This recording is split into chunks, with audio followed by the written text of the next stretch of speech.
Olá, saudações a todos, sejam todos bem-vindos, meus desejos de muita paz. Continuamos estudando o livro Missionários da Luz, iniciaremos hoje o capítulo 15, Fracasso, o título do capítulo. Nós vimos no final do capítulo anterior, ali que culminou com a reencarnação, o nascimento, da criança, do Segismundo, e ali a instrução, a orientação dos orientadores, dizendo que realmente a reencarnação se completaria aos 7 anos, quando o espírito voltaria ali a assumir começava a assumir ali a sua identidade, a sua personalidade realmente a partir dos 7 anos. Então hoje nós vamos iniciar o capítulo 15, intitulado Fracasso. Vamos ver o que temos pela frente de ensinamento, sempre buscando o estudo nesse sentido, com esse propósito do aprendizado. Então vamos lá. Verificando o meu aproveitamento no caso de Segismundo, que é sempre André Luiz narrando. Verificando o meu aproveitamento no caso de Segismundo, Alexandre, o orientador, sempre gentil, ao despedir-se dos construtores, dirigiu-se ao diretor deles, asseverando: agradeço a você, Apuleio, quanto fez por André nesses últimos dias. Nosso companheiro não esquecerá o seu concurso amável. O diretor sorriu, disse-me palavras de encorajamento e, quando se dispunha a sair, em definitivo, meu orientador lhe observou: nosso amigo, porém, necessita consolidar os ensinamentos recebidos. André acompanhou um caso normal de reencarnação, no qual um esposo honesto cedeu inicialmente aos nossos rogos para que Segismundo renascesse com a serenidade imprescindível. Viu de perto um coração maternal sensível e devotado, e permaneceu em estudo numa câmara conjugal defendida pelo poder sagrado da prece e reconfortada pela proteção do plano superior.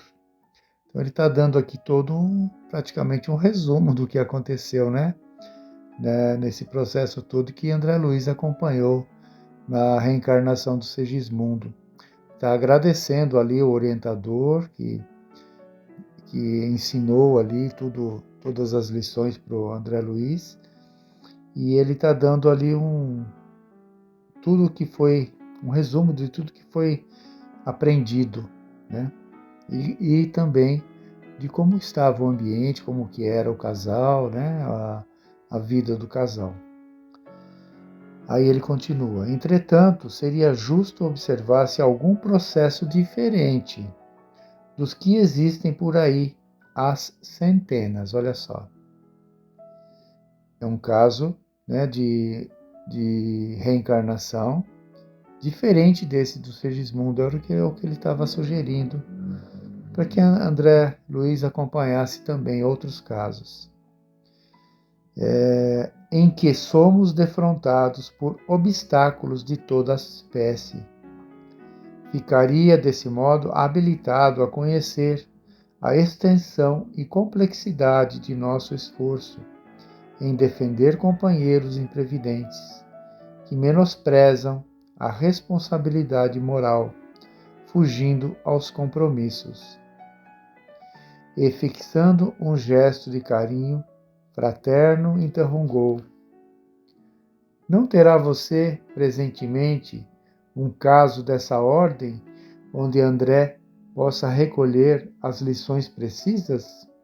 Olha só, que vem, o que vem pela frente aí, né? Para André Luiz acompanhar.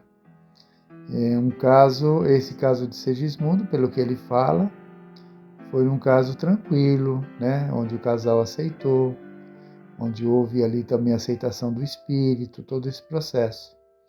Agora, Alexandre está pedindo ao orientador, né? Ao Apuleio, que mostre algum outro caso com maior dificuldade, né? Aí ele pergunta: não terá você presentemente um caso dessa ordem, onde André possa recolher as lições precisas? Aí o Apuleio responde: temos sim, esclareceu Apuleio atenciosamente. Temos o caso Volpini. E porque Alexandre ignorasse o processo a que se referia, continuou: logo depois de organizar as bases de Segismundo, ocupei-me de outros serviços da mesma natureza, e entre esses foi confiada à nossa vigilância a tarefa relativa ao irmão que mencionei. Creiam que tudo movimentamos no setor de assistência para evitar o fracasso do trabalho. Entretanto, tenho a experiência por absolutamente impraticável. Então, ali ele já começa a apresentar as dificuldades, né, que tem. E aqui nós também vemos a ocupação desses espíritos, né, que são muito ocupados na parte do trabalho, na parte, cada um dentro da sua responsabilidade, a assistência que eles prestam, né? Eles não têm simplesmente, quando ele estava cuidando do caso do Segismundo, ele não estava só cuidando desse caso, ele tinha outras tarefas também a cuidar ali, a nossa, né, interferência material da crosta terrestre, outras atividades que ele tinha aqui junto de nós, tantas outras, porque eles aproveitam muito bem o tempo deles, né? Nós ainda desperdiçamos muito tempo com coisas banais, mas os espíritos já evoluídos, mais equilibrados que nós, já aproveitam muito mais, né? Trabalham muito mais do que nós. Então ele fala que ele está com esse caso do irmão Volpini, né? E aí ele continua. E porque Alexandre ignorasse o processo, ele falou, né? Logo depois de organizar as bases de Segismundo, ocupei-me de outros serviços da mesma natureza. Entre esses, foi confiada à nossa vigilância a tarefa relativa ao irmão que mencionei. Creiam que tudo movimentamos, né, no setor de assistência para evitar o fracasso do trabalho. Entretanto, tenho experiência por absolutamente impraticável. Então, ele já está dando para nós aqui a dificuldade, né, desse caso do Volpini. Quer dizer, então, redarguiu o meu instrutor, Alexandre, né, com sabedoria, que a futura mãe não correspondeu à expectativa do nosso plano de ação? Isso mesmo, prosseguiu o interlocutor. Enquanto os desequilíbrios se localizam na esfera paternal ou procedem da influência de entidades malignas, simplesmente há recursos a interpor. No entanto, se a desarmonia parte do campo materno, é muito difícil estabelecer proteção edificante. Olha, é mais uma situação importante da maternidade, da mãe, né?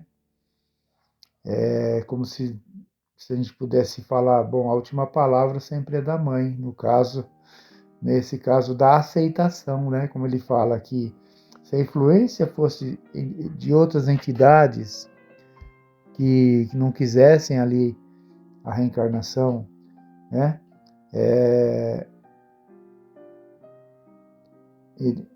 Entidades malignas, no entanto, seria mais fácil, eles poderiam ajudar com a proteção, com recursos, né, para interferir ali. Mas como a desarmonia no campo materno, é difícil estabelecer a proteção edificante. A mãe rejeitar, né? Aí já fica mais difícil para os espíritos ajudarem. Eles até ajudam no que for possível, mas, como eu falei, a última palavra é da mãe, se ela não quiser. Então vamos ver aqui. A pobre criatura, por 2 vezes sucessivas, provocou o aborto inconsciente pelo excesso de leviandades, e atualmente será vítima das próprias irreflexões pela 3ª vez, segundo parece. Olha só, que dificuldade dessa mãe, né? Por 2 vezes o aborto involuntário, quer dizer, inconsciente.